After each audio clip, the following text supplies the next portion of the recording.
You will never feel enough until you do this thing for yourself, because others will never change for you until you change for yourself first.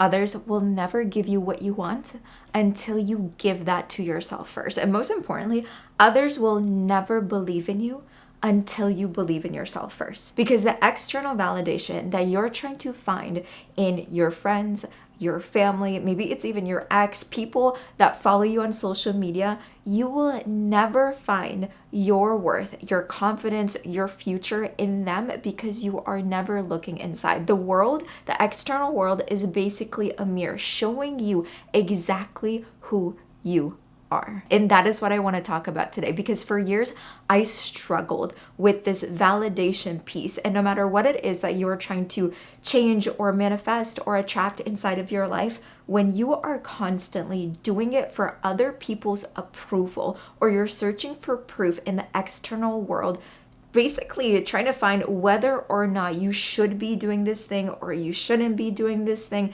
Is it for me? Is it not for me? You will never actually succeed. And this is honestly one of the biggest reasons people will stay stuck, because when you want something, when you want a desire, when you see a future and you see a vision of how you want your life to be, and you go ask your friend, you go ask your partner, you go ask social media whether or not this is a good idea, that is the same moment your vision basically dies, because they do not have the same eyes as you. And every single time I wanted something new, different, and change in my life, every single time I told somebody, my vision basically just died. And I want to talk about the trap of external validation. The minute that you outsource your worth to someone else or to something else is the same minute that you outsource your power. Because I remember for me, when I was in college, I was still living at my dad's house and I was under his roof, therefore I was under his rules, okay? I was like 19, 20 years old, and I specifically remember I was not somebody who even wanted to go to college. I basically went to college to make him happy, okay? And when I got to college, I got very interested into like entrepreneurship, personal development. And I started to attend these events and learn from mentors all across the country. Now, of course, that resulted in me missing a lot of class and a lot of college. And it got to a point where one day my dad asked me, and he basically told me, like, why are you going to these events? Now, of course, I was like, old enough where he couldn't really stop me. But he asked me, he's like, why are you doing this? You should be focusing on your schoolwork because you need to graduate and you need to get a good job. And in that moment, I realized that I could either submit to what he was saying and do what would make him happy, or I could have that tough conversation that, trust me, nobody ever wants to actually have with their parent and tell them what my vision, what my dream actually was. And I will never forget it. That moment, I bursted into tears, and I basically told him, you don't believe in me.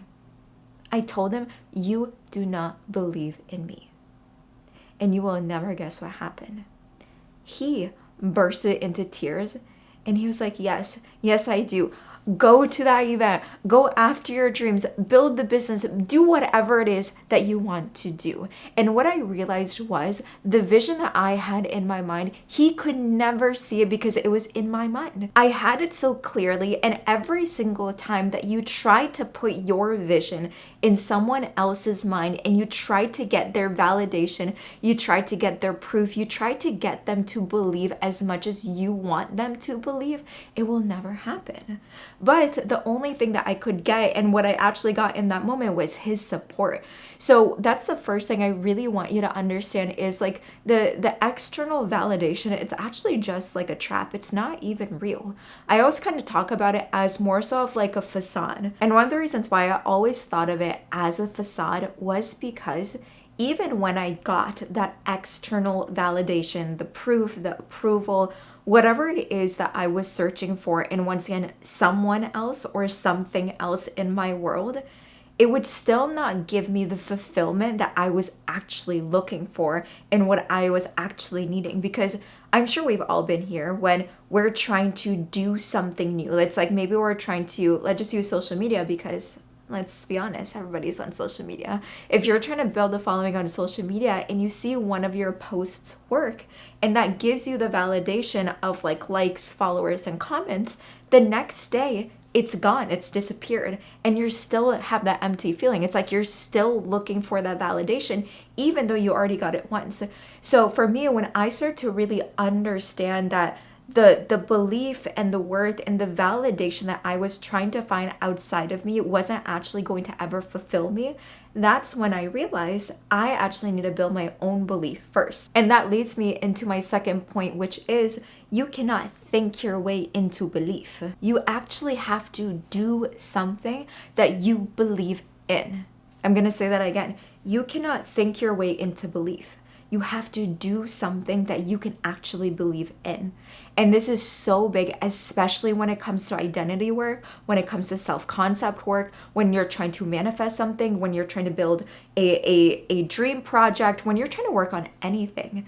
It will never work until you actually build that belief first. It's like you need evidence before you can actually believe in something.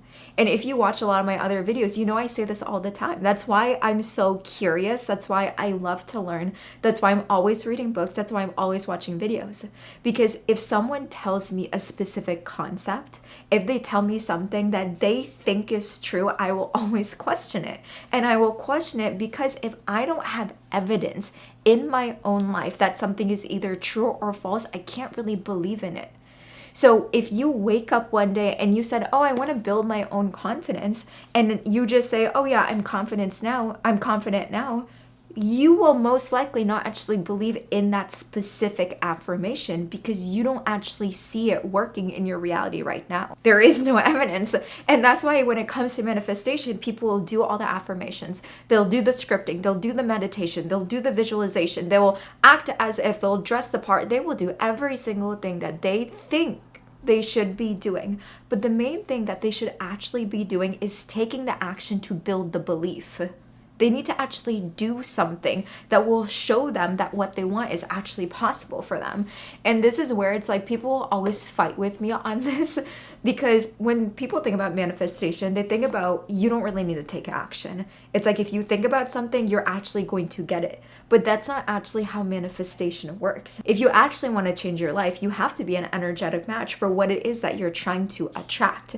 Now, I love to share this story because it's literally the perfect example of someone that I wanted to become, but something that I did not want to do. And when I actually did it, I became that person and I actually attracted every single thing that I wanted to. Now, what I just mentioned, when I was in college, I was living at my dad's house.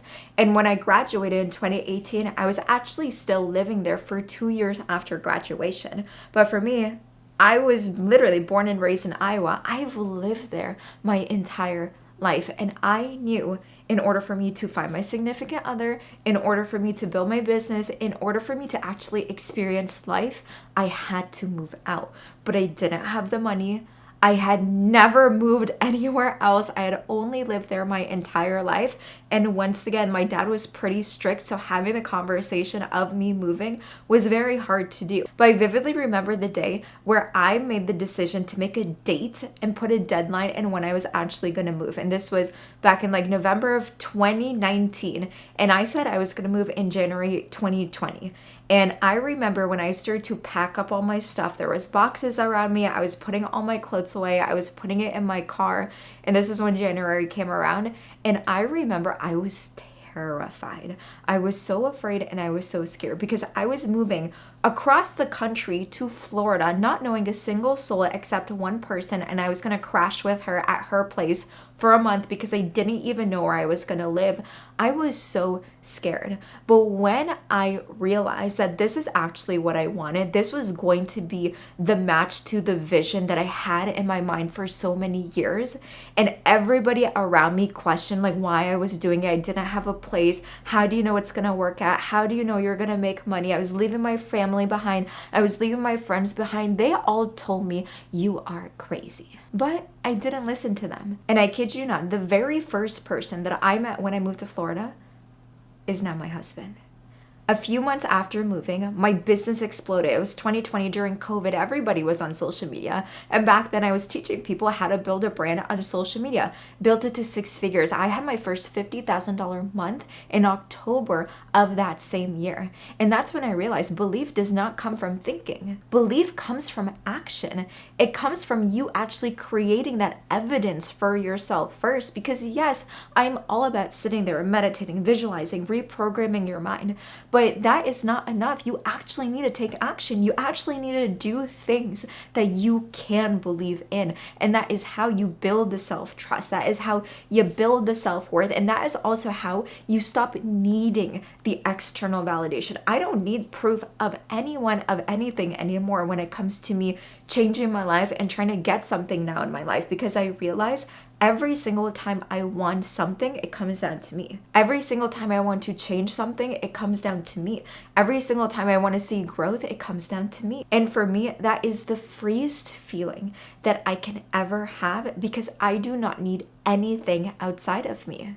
Anything. I don't need anyone. I don't need anything. Everything else is just extra. It's just a bonus. And this leads me to the next point that I want to make, which is the shadow of success and the shadow of actually getting what you want. When you do it for other people, you do it for your friends, you do it for money, you do it for success, you do it for fame, even sometimes when you do it for your family, you will always feel unfulfilled. Because a lot of the times you're not doing it out of pure alignment, joy, and love. You're doing it out of approval. You're doing it because you want other people to applaud for you. And the thing is, there is nothing wrong with that. I love when people tell me that I'm doing a good job. I love reading your comments. I love getting validation for my work. But there comes a fine line between you needing that versus it's just kind of like a bonus and you wanting it. And I always think about Kate Spade and I think about Robin Williams in this moment. They had everything. They had it all. They had the business, they had the money, they had the fame, they had the family, they had the friends, yet they still committed suicide. Why? I always think about it. Why? They had everything, they had it all. Why were they still unhappy? And it was because they were constantly searching for that void outside of them, but not actually within them. If you actually want to build the self-love, the belief, it has to come from you and it has to come from taking action. It does. And even if you're using your mind to do it, you still have to take action, because I always say the hardest work that you can do is actually mindset work. You taking physical action is the easiest part of like life in general, is the easiest part of manifestation. If we're talking about that right now, it's like the mindset work, the hard work of you reframing your thoughts, of you sitting yourself down, quieting your mind, doing the meditation, doing the journaling, moving and taking a walk when all you want to do is sit on the couch and just self-loathe. That is the hardest part. But when you actually do it, that is when you're actually going to see real change in your life. For years, I felt like I was in victim mode, even when I saw so much change and so much progress in my life. And this was when I actually did move to Florida. I did build the business. I did have the money. I did have the relationship now. But I felt so unfulfilled. I felt like I had everything that I possibly had dreamt of, but there was still something missing. And it was because I was placing all of my validation in everybody else's hands. And the one thing that I actually needed for myself, I wasn't giving to myself. And the crazy part was I knew it. I knew that I had to work on the self-worth, the self-belief, the self-love first before I could ever grow to the next level and before I could actually feel happy without anything else outside of me. I knew it, but it took me honestly, like probably a year to actually get to a point where I made so many big changes in my life. And now, maybe like a year and a half later, I can finally say I'm at a point now where I feel so genuinely content and happy with nothing outside of me. But I wouldn't have gotten to that point until I actually made the changes that I needed to do. Because I know you watching right now, there is something that you want in your life. It can be anything. It can be money, it can be love, it can be the body, it can be the business, it can be the house, it can be the cars, it can be you going on vacation, whatever it is. You know deep down there is something or multiple things that you have to do in order to change, in order to build the self-belief. Maybe it is very hard things. Maybe it's having that tough conversation. Maybe it is breaking it off with your partner. Maybe it is moving cities, like what it was for me. Maybe it is quitting your job. Maybe it is making that first post on social media. Whatever it is, the reason why you're not doing it is because you're waiting for approval. You're waiting for permission. You're waiting to see whether or not it's going to work. But let me tell you something. You waiting is never gonna actually get you there. You waiting is actually just digging that knife even deeper into your body, keeping you stuck in where you're at right now. And even when you do it, you're still not going to feel the joy and the fulfillment that you want because it's not coming from in here, it's coming from out here. When you stop doing it for other people and you do it for yourself, that is when the shift will happen. And that is when you'll actually start to feel your own willpower. I feel like a lot of people, they forget that they have true strength. Like you have a soul inside of you and you have so much willpower to create anything that you want. And every question that you're trying to find an answer for outside of you, when you tell yourself, I don't know what to do, I don't know what action to take, I don't know what business to start, I don't know where to move, I don't know how to do X, Y, and Z. You actually do know how. You have all the answers. But your mind, it's so filled with so much chaos from everything outside of you, from everyone outside of you, that you can't actually get to a specific answer that's already inside of you. So that's why I always say meditate, go on a walk, close your eyes, put your phone away, and tap back into yourself, because when you do that is when you can actually find the answers. Just yesterday, I was trying to figure out a topic of what I wanted to talk about today for all of you, because I'm starting to do these podcast style videos, and it was so hard for me to come up with the topic because there was so much I wanted to talk about. So of course I took my own advice and I went out on the balcony, I shut my eyes, and I just was quiet. And I kid you not, after a minute, I start to get downloads of, a lot of people don't actually believe in themselves. And the reason why is because they're looking for that validation outside of them. And within 5 minutes, I kid you not, I'll show you right now, within 5 minutes, I had my phone out and I was voice noting on the notes section on my phone. And this is everything. I brain dump basically my entire podcast right here. And then I just had, I don't know if you guys can see it, and then I just had bullet points of what I wanted to talk about today. And that was it. And this was the most amazing video that I could have created for you guys. But imagine if I just stood there and I asked maybe my partner, what should I create today? Or I post on social media, or I was scrolling and looking at what everybody else was doing and I created a topic from that. It probably still was going to be amazing because everything I create is amazing, let's be honest. But in order for you to find that true embodiment, which is what I want all of you to find, it comes from you shutting out the world. Stop searching for the validation, stop asking other people what to do, and start to build that belief within yourself first. So if there's one thing that you take away from today, it's this. Belief doesn't come from thinking. It comes from action. And the external world, the validation that you're searching for, outside of you, whether it's proof on your phone, from somebody else, you will never find until you give it to yourself first. I love all of you so much. If you haven't watched this video, make sure to watch it next, and make sure to leave a comment of topics that you want me to riff on for next week's podcast. So until then, make sure that you stay unforgettable.